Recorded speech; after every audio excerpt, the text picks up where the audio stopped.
أعوذ بالله من الشيطان الرجيم. بسم الله الرحمن الرحيم.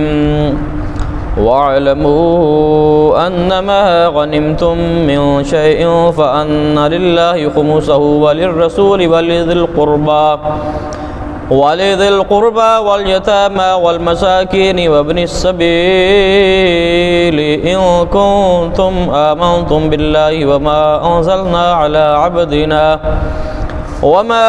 أنزلنا على عبدنا يوم الفرقان يوم التقى الجمعان والله على كل شيء قدير. إذ أنتم بالعدوة الدنيا وهم بالعدوة القصوى والركب أسفل منكم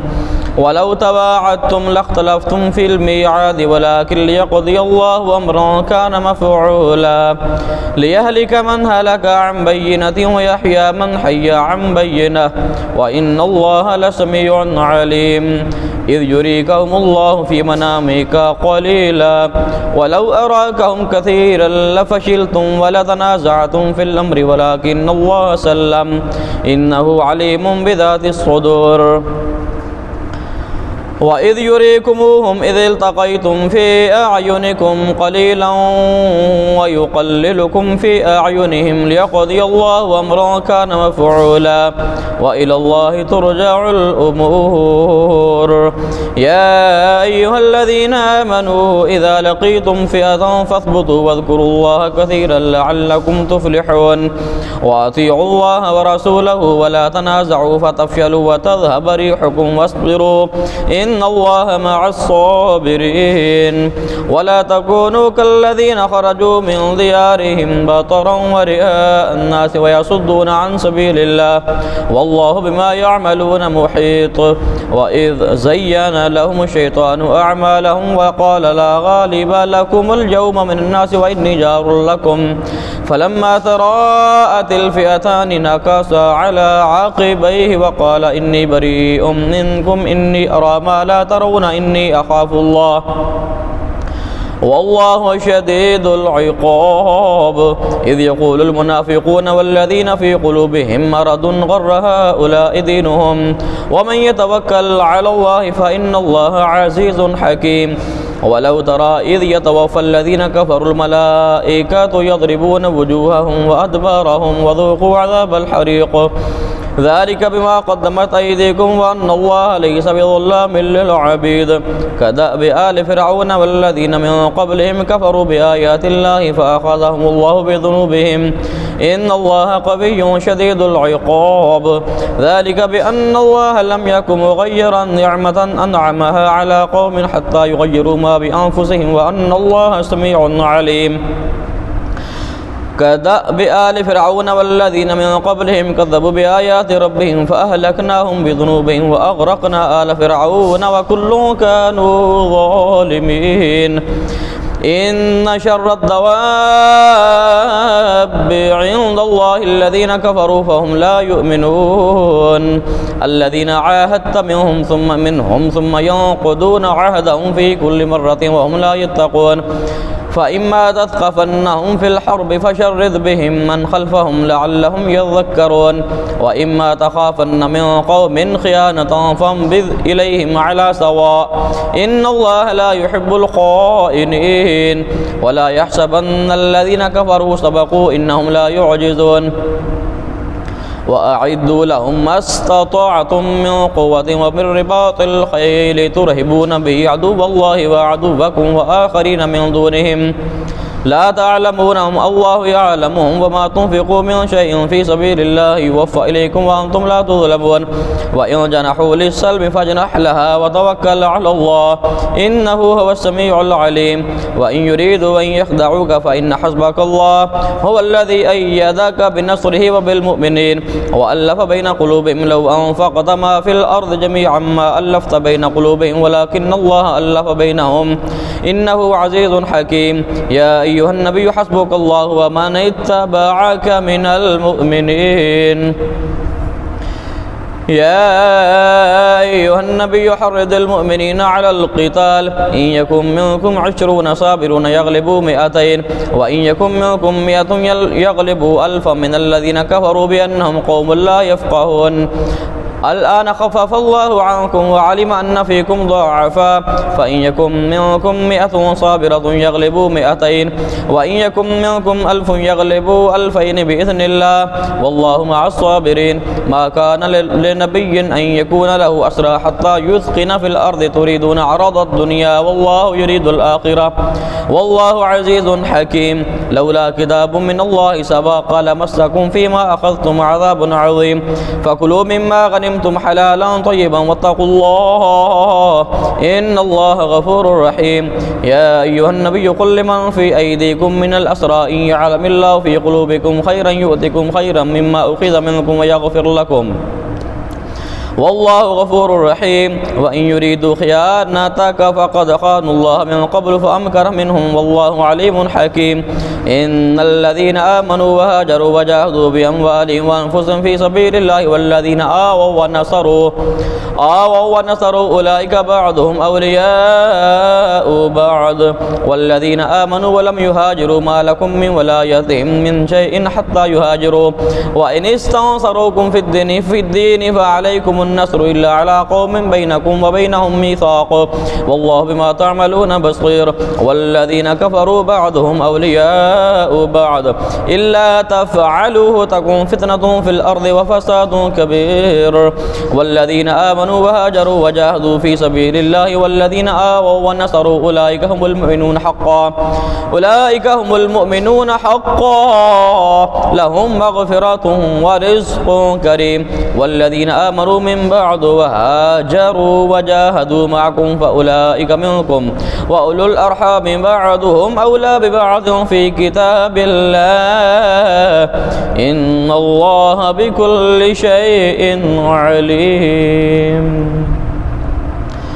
براءة من الله ورسوله إلى الذين عاهدتم من المشركين فسيحوا في الأرض 4 أشهر واعلموا أنكم غير معجز الله وأن الله مخزي الكافرين وأذان من الله ورسوله إلى الناس يوم الحج الأكبر أن الله بريء من المشركين ورسوله فإن تبتم فهو خير لكم وإن توليتم فاعلموا أنكم غير معجز الله وبشر الذين كفروا بعذاب أليم إلا الذين عاهدتم من المشركين ثم لم ينقصوكم شيئا ولم يظاهروا عليكم أحدا فأتموا إليهم عهدهم إلى مدتهم إن الله يحب المتقين فإذا انسلخ الأشهر الحرم فاقتلوا المشركين حيث وجدتموهم وخذوهم واحصروهم واقعدوا لهم كل مرصاد فإن تابوا وأقاموا الصلاة وآتوا الزكاة فخلوا سبيلهم إن الله غفور رحيم وإن أحد من المشركين استجارك فأجره حتى يسمع كلام الله ثم أبلغه مأمنه ذلك بأنهم قوم لا يعلمون كيف يكون للمشركين عهد عند الله وعند رسوله إلا الذين عاهدتم عند المسجد الحرام فما استقاموا لكم فاستقيموا لهم إن الله يحب المتقين كيف وإن يظهروا عليكم لا يرقبوا فيكم إلا ولا ذمة يرضونكم بأفواههم وتأبى قلوبهم وأكثرهم فاسقون اشتروا بآيات الله ثمنا قليلا فصدوا عن سبيله إنهم ساء ما كانوا يعملون لا يرقبون في مؤمن إلا ولا ذمة وأولئك هم المعتدون فإن تابوا وأقاموا الصلاة وآتوا الزكاة فإخوانكم في الدين ونفصل الآيات لقوم يعلمون وإن نكثوا أيمانهم من بعد عهدهم وطعنوا في دينكم فقاتلوا أئمة الكفر إنهم لا أيمان لهم لعلهم ينتهون ألا تقاتلون قوما نكثوا أيمانهم وهموا بإخراج الرسول وهم بدأوكم أول مرة أتخشونهم فالله أحق أن تخشوه إن كنتم مؤمنين قاتلوهم يعذبهم الله بأيديكم ويخزهم وينصركم عليهم ويشفي صدور قوم مؤمنين ويذهب غيظ قلوبهم ويتوب الله على من يشاء والله عليم حكيم. أم حسبتم أن تتركوا ولما يعلم الله الذين جاهدوا منكم ولم يتخذوا من دون الله ولا رسوله ولا المؤمنين وليجا والله خبير بما تعملون. ما كان للمشركين أن يعمروا مساجد الله شاهدين على أنفسهم بالكفر أولئك حبطت أعمالهم وفي النار هم خالدون. إنما يعمر مساجد الله من آمن بالله واليوم الآخر وأقام الصلاة وآتى الزكاة ولم يخش إلا الله فعسى أولئك أن يكونوا من المهتدين. أجعلتم سقاية الحاج وعمارة المسجد الحرام كمن آمن بالله واليوم الآخر وجاهد في سبيل الله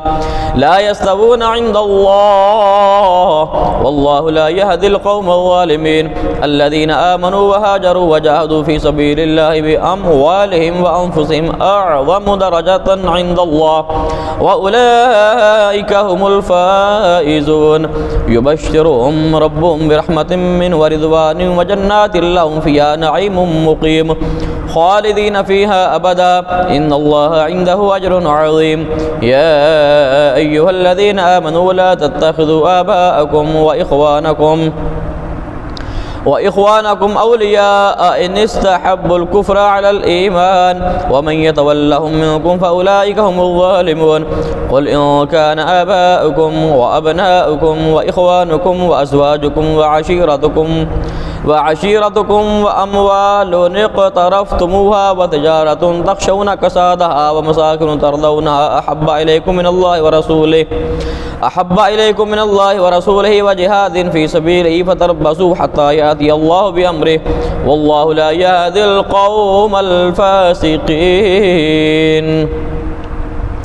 لقد نصركم الله في مواطن كثيرة ويوم حنين إذ أعجبتكم كثرتكم فلم تغن عنكم شيئا وضاقت عليكم الأرض بما رحبت ثم وليتم مدبرين ثم أنزل الله سكينته على رسوله وعلى المؤمنين وأنزل جنودا لم تروها وعذب الذين كفروا وذلك جزاء الكافرين. ثم يتوب الله من بعد ذلك على من يشاء والله غفور رحيم. يا أيها الذين آمنوا إنما المشركون نجس فلا يقربوا المسجد الحرام بعد عامهم هذا وإن خفتم عيلة فسوف يغنيكم الله من فضله إن شاء إن الله عليم حكيم. قاتلوا الذين لا يؤمنون بالله ولا باليوم الآخر ولا يحرمون ما حرم الله ورسوله ولا يدينون دين الحق من الذين أوتوا الكتاب حتى يعطوا الجزية عن يد وهم صاغرون. وقالت اليهود عزير ابن الله وقالت النصارى المسيح ابن الله ذلك قولهم بأفواههم يضاهئون قول الذين كفروا من قبل قاتلهم الله أنى يؤفكون. اتخذوا أحبارهم ورهبانهم أربابا من دون الله والمسيح ابن مريم وما أمروا إلا ليعبدوا إلها واحدا لا إله إلا هو سبحانه وتعالى عما يشركون. يريدون أن يطفئوا نور الله بأفواههم ويأبى الله إلا أن يتم نوره لو كره الكافرون. هو الذي أرسل رسوله بالهدى ودين الحق ليظهره على الدين كله ولو كره المشركون. يا أيها الذين آمنوا إن كثيرا من الأحبار والرهبان ليأكلون أموال الناس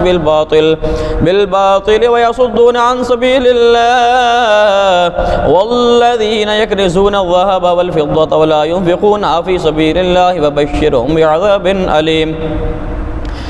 يوم يحمى عليها في نار جهنم فتكوى بها جباههم وجنوبهم وظهورهم هذا ما كنزتم لأنفسكم فذوقوا ما كنتم تكنزون. إن عدة الشهور عند الله 12 شهرا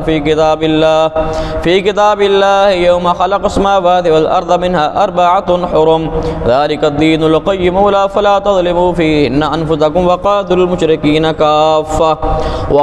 المشركين كافة كما يقاتلونكم كافة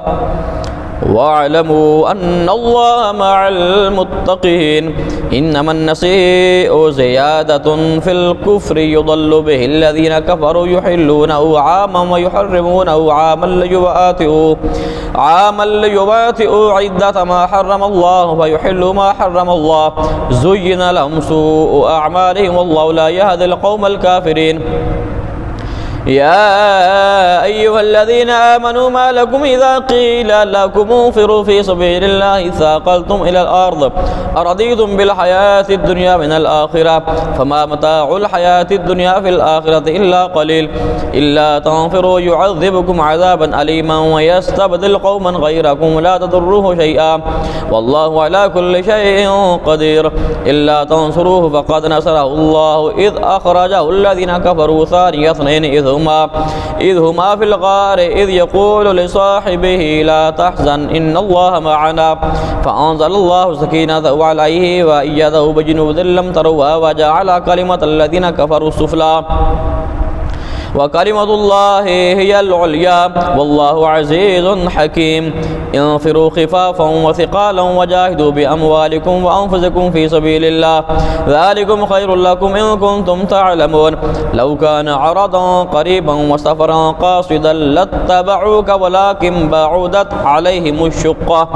وسيحلفون بالله لو استطعنا لخرجنا معكم يهلكون أنفسهم والله يعلم إنهم لكاذبون عفى الله عنك لما أذنت لهم حتى يتبين لك الذين صدقوا وتعلم الكاذبين لا يستأذنك الذين يؤمنون بالله واليوم الآخر أن يجاهدوا بأموالهم وأنفسهم والله عليم بالمتقين إنما يستأذنك الذين لا يؤمنون بالله واليوم الآخر وارتابت قلوبهم فهم في ريبهم يترددون ولو أرادوا الخروج لأعدوا له عدة ولكن كره الله بعاثهم فثبتهم وقيل اقعدوا مع القاعدين لو خرجوا فيكم ما زادوكم إلا خبالا ولأودعوا خلالكم يبغونكم الفتنة وفيكم سماعون لهم والله عليم بالظالمين لقد ابتغوا الفتنة من قبل وقلبوا لك الأمور حتى جاء الحق وظهر أمر الله وهم كارهون ومنهم من يقول أذن لي ولا تفتني ألا في الفتنة سقطوا وإن جهنم لمحيطة بالكافرين إن تصبك حسنة تسؤهم وإن تصبك مصيبة يقولوا وقد أخذنا أمرنا من قبل ويتولوا وهم فرحون قل لن يصيبنا إلا ما كتب الله لنا ومولانا وعلى الله فليتوكل المؤمنون قل هل تربصون بنا إلا إحدى الحسنيين ونحن نتربص بكم أن يصيبكم الله بعذاب من عنده أو بأيدينا فتربصوا إنا معكم متربصون قل أنفقوا طوعا أو كرها لن يتقبل منكم إنكم كنتم قوما فاسقين وما منعهم أن تقبل منهم نفقاتهم إلا أنهم كفروا بالله وبرسوله ولا يأتون الصلاة إلا وهم كسالى ولا ينفقون إلا وهم كارهون فلا تعجبك أموالهم ولا أولادهم إنما يريد الله ليعذبهم بها في الحياة الدنيا وتزهق أنفسهم وهم كافرون ويحلفون بالله إنهم لمنكم وما هم منكم ولكنهم قوم يفرقون لو يجدون ملجأ أو مغارات أو مدخلا لولوا إليه وهم يجمحون ومنهم من يلمزك في الصدقات فإن أعطوا منها رضوا وإن لم يعطوا منها إذا هم يسخطون ولو أنهم رضوا ما آتاهم الله ورسوله وقالوا حسبنا الله سيؤتينا الله من فضله ورسوله إنا إلى الله راغبون إنما الصدقات للفقراء والمساكين والعاملين عليها والمؤلفة قلوبهم وفي الرقاب والغارمين وفي سبيل الله وابن السبيل فريضة من الله والله عليم حكيم. ومنهم الذين يؤذون النبي ويقولون وأذن قل أذن خير لكم يؤمن بالله ويؤمن للمؤمنين ورحمة للذين آمنوا منكم والذين يؤذون رسول الله لهم عذاب أليم. يحلفون بالله لكم ليرضوكم والله ورسوله أحق أن يرضوه إن كانوا مؤمنين. ألم يعلموا أنه من يحادد الله ورسوله فأن له نار جهنم خالدا فيها ذلك الخزي العظيم. يحذر المنافقون أن تنزل عليهم سورة تنبئهم بما في قلوبهم قل استهزئوا إن الله مخرج ما تحذرون. ولئن سألتهم ليقولن إنما كنا نخوض ونلعب قل أبالله وآياته ورسوله كنتم تستهزئون لا تعتذروا قد كفرتم بعد إيمانكم إن نعفو عن طائفة منكم نعذب طائفة بأنهم كانوا مجرمين. المنافقون والمنافقات بعضهم من بعض يأمرون بالمنكر وينهون عن المعروف ويقبضون أيديهم نسوا الله فنسيهم إن المنافقين هم الفاسقون. وعد الله المنافقين والمنافقات والكفار نار جهنم خالدين فيها هي حسبهم ولعنهم الله ولهم عذاب مقيم. كالذين من قبلكم كانوا أشد منكم قوة وأكثر أموالا وأولادا فاستمتعوا بخلاقهم فاستمتعتم بخلاقكم كما استمتع الذين من قبلكم بخلاقهم وخضتم كالذي خاضوا أولئك حبطت أعمالهم في الدنيا والآخرة وأولئك هم الخاسرون. ألم يأتهم نبأ الذين من قبلهم قوم نوح وعاد وثمود وقوم إبراهيم وأصحاب مدين والمؤتفكات أتتهم رسلهم بالبينات فما كان الله ليظلمهم ولكن كانوا أنفسهم يظلمون. والمؤمنون والمؤمنات بعضهم أولياء بعض يأمرون بالمعروف وينهون عن المنكر ويقيمون الصلاة ويؤتون الزكاة ويطيعون الله ورسوله أولئك سيرحمهم الله إن الله عزيز حكيم. وعد الله المؤمنين والمؤمنات جنات تجري من تحتها الأنهار خالدين فيها ومساكن طيبة في جنات عدن ورضوان من الله أكبر ذلك هو الفوز العظيم. يا أيها النبي جاهد الكفار والمنافقين واغلظ عليهم ومأواهم جهنم وبئس المصير. يحلفون بالله ما قالوا ولقد قالوا كلمة الكفر وكفروا بعد إسلامهم وهموا بما لم ينالوا وما نقموا إلا أن أغناهم الله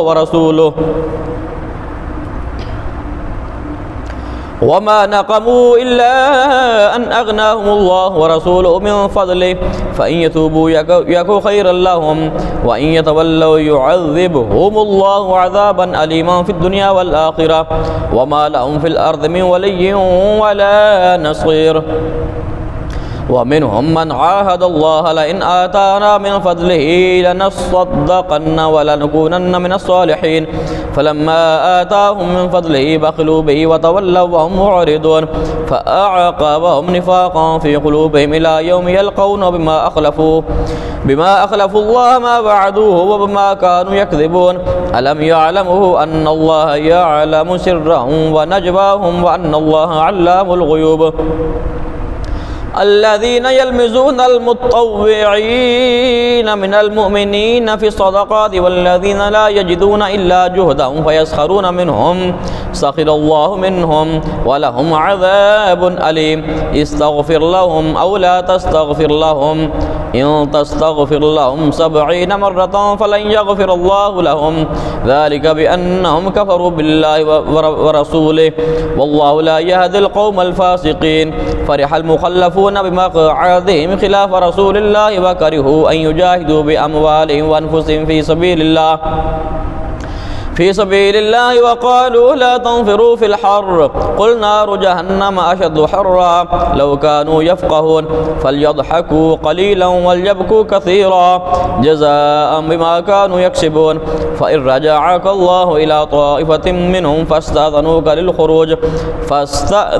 للخروج فقل لن تخرجوا معي أبدا ولن تقاتلوا معي عدوا إنكم رضيتم بالقعود أول مرة فاقعدوا مع الخالفين ولا تصلي على أحد منهم مات أبدا ولا تقم على قبره إنهم كفروا بالله ورسوله وماتوا وهم فاسقون. ولا تعجبك أموالهم وأولادهم إنما يريد الله أن يعذبهم بها في الدنيا وتزهق أنفسهم وهم كافرون. وإذا أنزلت سورة أن آمنوا بالله وجاهدوا مع رسوله استأذنك أولو الطول منهم وقالوا ذرنا نكن مع القاعدين